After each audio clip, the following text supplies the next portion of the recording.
Hello, તો આજે આપણે બનાવીશું કબાબ, સોયાબીન પાલક પનીરના કબાબ.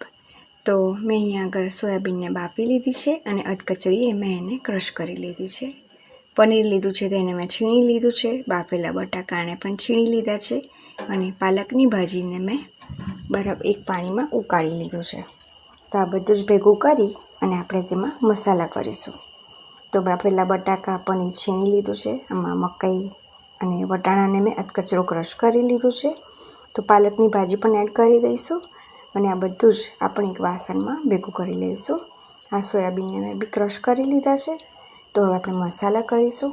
તો એમાં ડુંગળી નાખીશું ઝીણી ચોપ કરેલી, લસણ લીલા મરચાં આદુની પેસ્ટ નાખીશું, મીઠું, હળદર, જીરું, લાલ મરચું, આ બધું જ આપણે સારી રીતે એડ કરી લઈશું અને તીખાશ પ્રમાણે આપણે મરીનો પાવડર, લીલા મરચાં એડ કરીશું.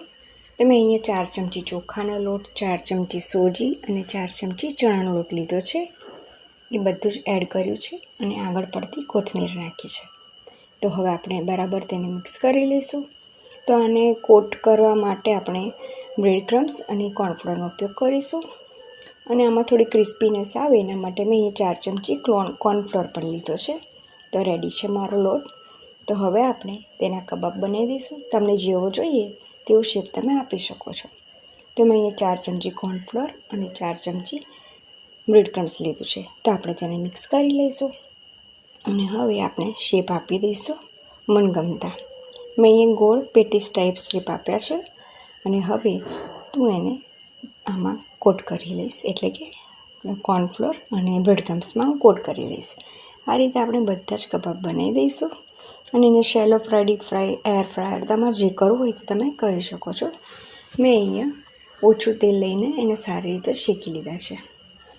હવે આને અલટ પલટ કરીને તમારે જેટલા ક્રિસ્પી જોઈતા હોય તે રીતે તમે એને શેકી શકો છો.